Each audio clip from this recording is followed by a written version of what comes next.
Marah nanti mempengaruhi liver. Berarti kalau marahnya hilang, kita sedang mengobati liver. Takut berbahaya bagi ginjal. Kalau takutnya hilang, ginjalnya makin sehat. Kesedihannya hilang, maka parunya makin sehat. Kecemasan berbahaya bagi lambung. Kalau kecemasannya hilang, lambungnya makin sehat. Keegoisan bahaya bagi jantung.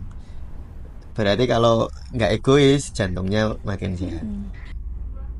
Memaafkan itu ada 3 level, Kak. Nah, nanti kita berada di level yang mana ya? Saya nyebutnya begini, memaafkan agar, memaafkan untuk, memaafkan tidak perlu. Banyaknya sumbatan energi atau kekacauan energi dalam tubuh itu sebenarnya lebih banyak dipengaruhi oleh emosi daripada oleh hal-hal yang bersifat fisik. Jadi sebenarnya ketika kita memaafkan orang lain, sebenarnya dia mengobati orang lain dan mengobati diri sendiri. Nah, sehingga sebenarnya suasana lebaran semacam ini itu tempatnya membuang sampah-sampah emosi sebenarnya. Oh, kalau ya yang paling penting memaafkan, saya sampai lupa ya. Yang paling penting memaafkan itu memaafkan diri.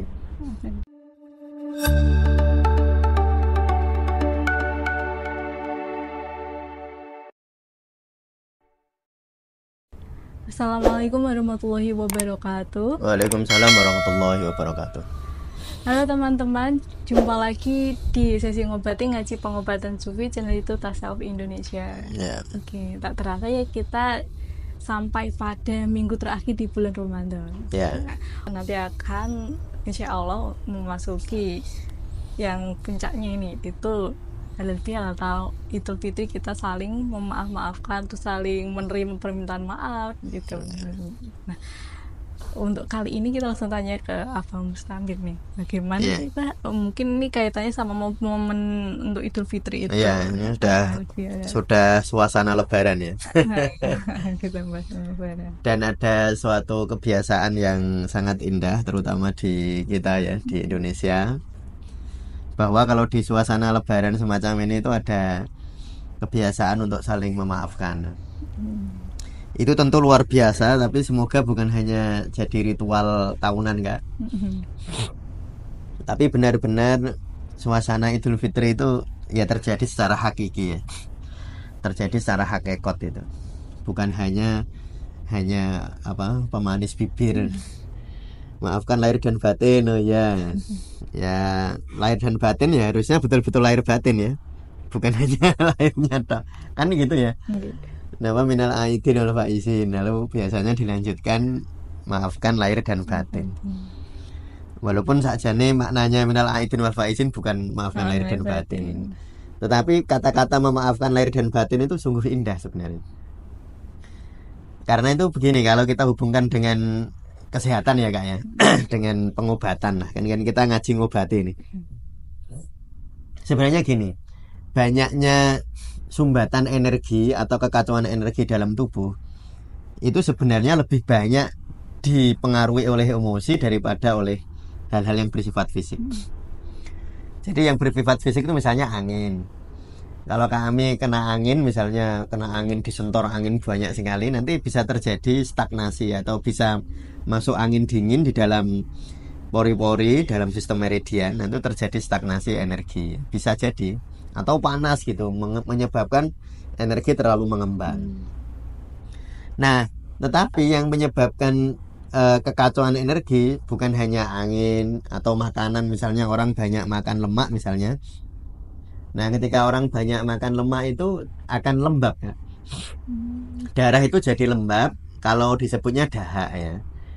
Biasanya itu berdahak itu maksudnya ngentel darahnya. Kalau orang banyak makan lemak misalnya, banyak makan santan ya, tentu silahkan dinikmati apalagi musim lebaran. Tetapi nanti harus segera diimbangi dengan makanan-makanan yang sehat yang lain, misalnya harus cukup serat ya, air putih yang cukup dan lain sebagainya. Nah, tapi sebenarnya di suasana lebaran semacam ini itu yang sangat indah sebenarnya kan tadi ya, saling memaafkan. Karena orang itu mengalami kalau orang itu mengalami kecemasan. Misalnya gini, saya melakukan kesalahan sama Kak Ami. Saya kan Ya, kalau saya masih punya hati yang bibit-bibit hati yang baik, kan cemas kalau nggak dimaafkan. Lalu Kak Ami memaafkan saya, kan rasanya plong. Nah, ketika Kak Ami memaafkan saya, sebenarnya Kak Ami ngobati saya. Secara fisik bahkan. Bukan hanya secara psikologis, bahkan secara fisik, karena kecemasan itu menyebabkan energi itu terikat, ya, terjadi kekacauan energi, jadi kayak tali itu terikat gitu kan. Nah, sehingga kalau orang itu sering cemas, badan nggak enak rasanya, terutama kalau kecemasan itu pengaruh langsungnya ke lambung, ke organ tanah namanya, ke lambung, ke limpa. Itu kalau orang cemas. Atau misalnya saya takut karena saya pernah melakukan kesalahan sama Kak Ami, misalnya saya kan takut itu membuat energi jadi turun kan, energinya yang harusnya naik malah ini turun. Nah, ketika energi turun terus, karena ketika saya takut lalu energinya turun, lalu Kak Ami memaafkan saya, ketakutan saya kan hilang. Berarti Kak Ami ngobati saya tuh. Jadi sebenarnya ketika kita memaafkan orang lain, sebenarnya dia mengobati orang lain dan mengobati diri sendiri.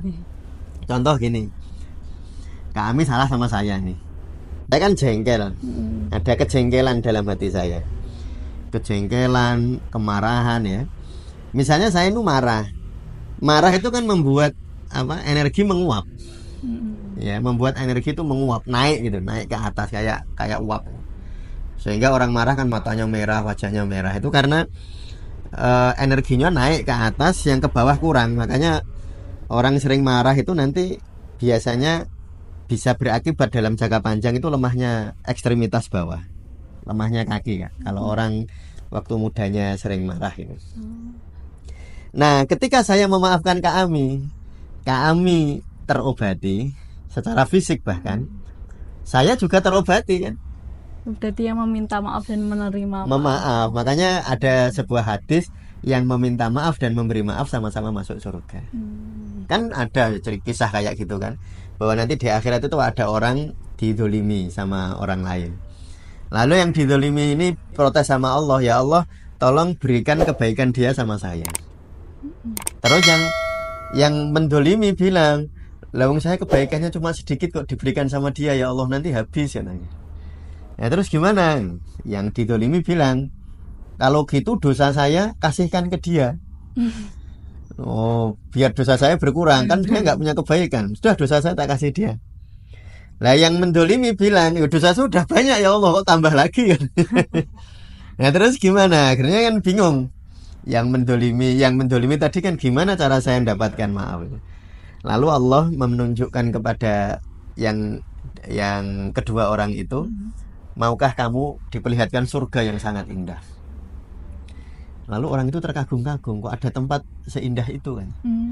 Terus Allah dawuh, kamu ingin, katanya, ingin, maka maafkan saudaramu. Lalu mereka memaafkan, dan ketika memaafkan dan dimaafkan, dua-duanya masuk surga. Nah artinya apa? Artinya tadi sebenarnya itu kalau di dunia, tadi kan di akhirat ya. Kalau di dunia sebenarnya ya sama kejadiannya. Yang memaafkan dan dimaafkan sama-sama lego, sama-sama terobati, baik dari problem psikologis maupun problem fisik gitu. Nah sehingga sebenarnya suasana lebaran semacam ini itu tempatnya membuang sampah-sampah emosi sebenarnya. Ya, kita ini kan sudah puasa kan secara dominan membuang sampah-sampah fisik ya Kak ya. Darah jadi bersih harusnya loh. Harusnya, lemak-lemak jadi bersih harusnya ya. Walaupun mungkin ada beberapa yang nggak merasakan. Misalnya orang kalau puasa harusnya berat badannya turun ya. Tapi kalau ada yang nggak malah naik, nah itu problematik gitu. Nah berarti sebenarnya puasa kita sedang membersihkan kotoran-kotoran fisik ya. Nah lebaran ini sebenarnya kita sedang membersihkan kotoran-kotoran rohani ya, kotoran-kotoran psikologis ya. Nah maka ketika di musim lebaran, ketika saya memaafkan orang lain, sesungguhnya saya sedang mengobati diri saya sendiri, dan orang lain juga akan mendapatkan efek pengobatan juga. Ketika saya nggak memaafkan orang lain, saya ya sebenarnya menyakiti diri saya sendiri dan mungkin bisa menyakiti orang lain. Kalau menyakiti orang lain sih mungkin enggak. Tapi kalau menyakiti diri jelas. Jadi kalau Kak Ami itu marah dan marahnya selalu ada di dalam hati Kak Ami, mungkin yang dimarahi enggak kerasa kan. Nah, tapi Kak Ami sendiri pasti merasakan tidak enaknya. Makanya sebenarnya korban pertama dari kemarahan, dari rasa jengkel, dari emosi negatif bukan orang lain. Korban pertama itu diri kita sendiri. Nah, oleh karena itu memaafkan itu menjadi sangat indah. Dan kalau betul-betul maafnya lahir dan batin, itu keindahannya luar biasa. Bukan hanya soal fisik ya, bukan hanya soal psikologis, fisik juga. Marah nanti mempengaruhi liver. Berarti kalau marahnya hilang, kita sedang mengobati liver. Takut berbahaya bagi ginjal. Kalau takutnya hilang, ginjalnya makin sehat. Terus sedih mengobati paru. Kalau kesedihannya hilang, maka parunya makin sehat. Kecemasan berbahaya bagi lambung. Kalau kecemasannya hilang, lambungnya makin sehat. Keegoisan bahaya bagi jantung. Berarti kalau nggak egois, jantungnya makin sehat. Nah, untuk cara kita agar memberi maaf dan menerima kesalahan orang lain itu mungkin beberapa orang agak sulit gitu, apalagi ya orangnya itu mungkin sampai trauma dengan kesalahan dari orang tersebut gitu, hingga mengingatnya aja kadang tuh masih timbul rasa nyaman gitu. Masih gak nyaman. Ini kayaknya gimana? Ya memang cirinya begitu Kak. Cirinya orang itu dia misalnya secara lisan bilang memaafkan ya. Tapi ketika dia ketemu orangnya masih badannya nggak enak, sebenarnya memaafkan hanya pikirannya, tapi hatinya belum, tubuhnya belum. Tapi banyak juga orang yang pikirannya sudah memaafkan, hatinya sudah memaafkan, tapi masih tersisa di tubuh itu banyak. Jadi misalnya ada orang sudah memaafkan orang yang pernah salah sama dia ya, dia itu sudah betul-betul ikhlas. Sebenarnya hatinya itu nggak apa-apa, pikirannya kan jelas sudahlah saya maafkan. Tapi kalau ketemu orangnya badannya nggak enak, itu artinya kemarahan itu masih ada nempel di dalam tubuh. Karena memori itu bukan hanya di otak kan. Tiap sel kita itu ada memorinya. Jadi setiap sel itu bisa mengingat memori. Makanya rasa sakit itu bisa disebabkan oleh memori sakit. Jadi ketika saya melihat seseorang yang dulu mungkin saya anggap dia menyakiti saya gitu, mungkin saya sebenarnya udah nggak apa-apa, betul secara psikologis maupun secara psikologis sudah saya maafkan ya, secara pikiran dan perasaan sudah saya maafkan. Tapi kalau ketemu dia, jantung masih duk atau tangan masih sok gegem gini, ada ketidaknyamanan, itu berarti memang masih nempel. Lalu bagaimana caranya gitu? Nah gini ya, memaafkan itu ada 3 level kan? Nah nanti kita berada di level yang mana ya? Saya nyebutnya begini, memaafkan agar, memaafkan untuk, memaafkan tidak perlu. Nah ini ada 3 level. Agar untuk tidak ya, memaafkan agar, memaafkan untuk, memaafkan tidak perlu. Nah memaafkan agar itu gini, kita itu memaafkan seseorang karena ada tujuan materinya. Misalnya saya memaafkan orang lain agar saya nanti dipuji sama dia. Oh, kamu orangnya pemaaf ya, alhamdulillah, kamu baik sekali. Pengennya digitukan. Namanya memaafkan agar mendapatkan materi dari seseorang yang kita maafkan atau materi dari masyarakat itu. Jadi kita memaafkan itu lalu kita umumkan. Oh, saya sudah memaafkan dia, sudah ya apa. Lalu masyarakat memuji. Itu lumayan loh kan daripada nggak memaafkan ya. Tapi memaafkan kayak gitu itu memaafkan yang sangat superficial. Memaafkan kayak gitu biasanya orangnya masih ngempet. Nanti kalau kesalahan diulang lagi, marah lagi. Lalu nanti terjadi endapan emosional itu. Nanti biasanya begitu kalau memaafkan agar. Lalu yang kedua memaafkan untuk, yaitu memaafkan untuk dia. Ya saya memaafkan karena dia pernah salah sama saya sih. Saya maafkan agar dia ya lebih tenang gitu. Itu luar biasa ya Kak ya. Itu sudah luar biasa. Jadi Kak Ami memaafkan saya, kami memaafkan untuk saya. Artinya Kak Ami berbuat baik sama saya, memaafkan. Tapi di situ itu masih ada semacam kesombongan, Seakan-akan Kak Ami bener juga sih. Masih ada egonya itu. Masih ada ego, saya memaafkan dia. Dia pernah menyakiti saya, lalu saya maafkan. Itu masih ada ego, tapi itu sudah luar biasa loh ya. Jadi kalau memaafkan agar material sifatnya. Memaafkan untuk sifatnya sudah psikologis ya. Ya sudah sangat bagus. Tapi ada tingkat paling tinggi memaafkan tidak perlu. Jadi saya nggak perlu memaafkan siapapun karena orang lain nggak pernah salah sama saya. Jadi dia itu memang merasa nggak pernah disalahi gitu loh ya. Jadi dia disakitin, mungkin orang lain melihat dia disakiti, tapi dia nggak merasa disakiti. Maka dia selalu merasa saya nggak harus memaafkan siapa-siapa, nggak ada yang salah sama saya. Bahkan dia melihat misalnya ada orang melakukan sesuatu yang buruk, dia mengerti betul bahwa sebenarnya niatnya itu baik. Minimal itu baik buat dirinya sendiri gitu. Misalnya ada orang mencuri, itu minimal kan dia itu sebenarnya niatnya baik untuk dirinya kan? Ya minimal untuk dirinya sendiri. Jadi orang-orang yang mengatakan memaafkan tidak perlu itu orang-orang yang memahami betul tentang memahami betul tentang kefitrahan manusia, bahwa semua manusia sebenarnya baik. Mereka melakukan kesalahan cuma guru lalik toh. Nah misalnya makanya Rasulullah itu kalau ada malaikat menawarkan kenapa nggak dibalas ya Rasulullah gitu ya, Rasulullah bilang ya mereka nggak tahu. Nah kan gitu Rasulullah, fahum la ya'lamun, mereka nggak ngerti. Jadi nggak nganggep orang salah gitu loh Kak. Kalau yang pertama kan masih nganggep orang salah. Jadi kalau yang memaafkan agar kan masih menganggap orang itu salah. Nah biasanya memaafkan kayak gitu sumbatan energinya masih ada, sumbatan energi negatifnya masih ada. Kalau dia memaafkan untuk, sumbatan energinya juga masih ada. Tapi kalau orang sudah memaafkan tidak perlu, ya jadi tidak perlu memaafkan. Karena nggak ada yang salah. Makanya saya itu terkesan ya sama seseorang yang sangat indah bagi saya itu. Ketika saya bilang kalau ada orang minta maaf itu, beliau kan bilang surah perlu njaluk maaf, ora ono sing salah. Jadi dia itu merasa tidak perlu memaafkan siapapun karena dia berhusnudzon bahwa semua orang itu sebenarnya nggak pernah salah.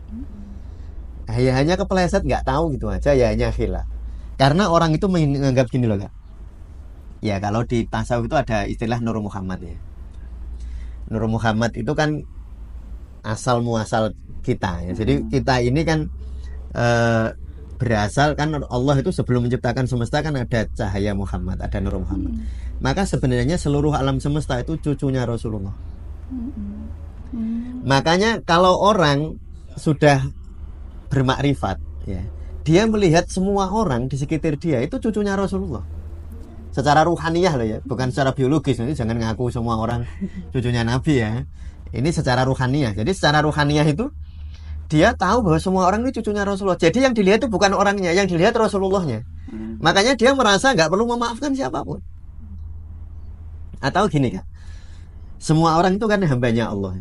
Mau orang jahat, mau orang baik, mau orang orang-orang yang jahat sama kita, itu kalau dilihatnya orangnya ya memang salah. Tapi kalau dilihat itu hambanya Allah. Jadi yang dilihat itu Allahnya.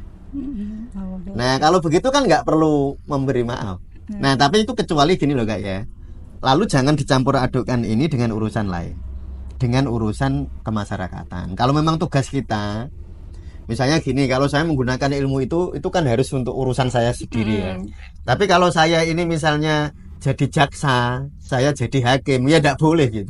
Di ranah hukum ya. Iya, enggak boleh terus memaafkan aja gitu. Enggak bisa. Kalau itu tugas kita, ya harus secara syariat itu tugas kita, ya harus kita penuhi tugasnya.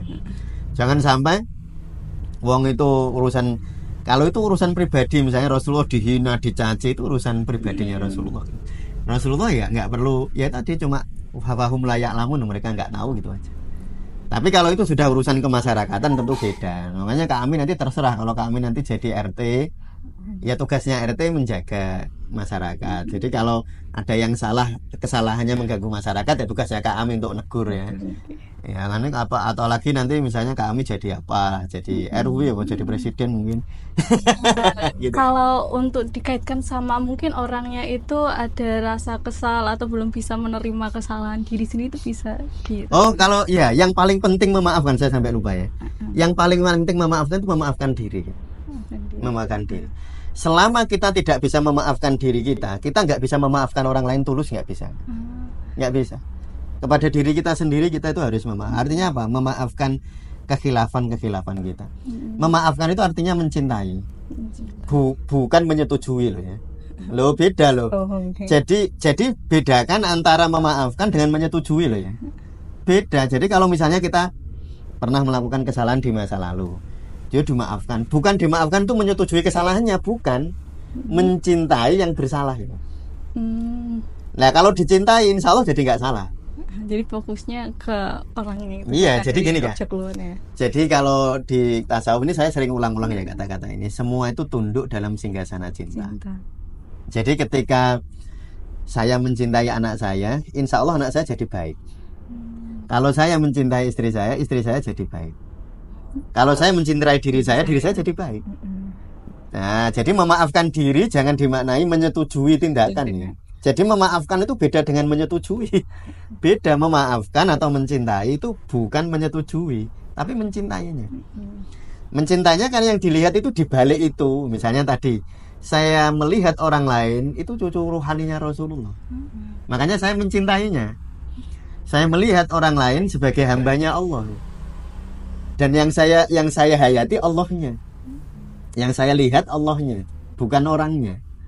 Makanya bisa mencintai dan itu nanti insya Allah nanti jadi levelnya gitu Kak. Jadi level yang lebih ya betul. Jadi, ya tapi daripada nggak sama sekali, mencintai agar itu boleh, mencintai untuk itu boleh. Tapi siapa tahu loh, kita itu dituntun Allah bisa mencintai yang memaafkan yang tidak perlu.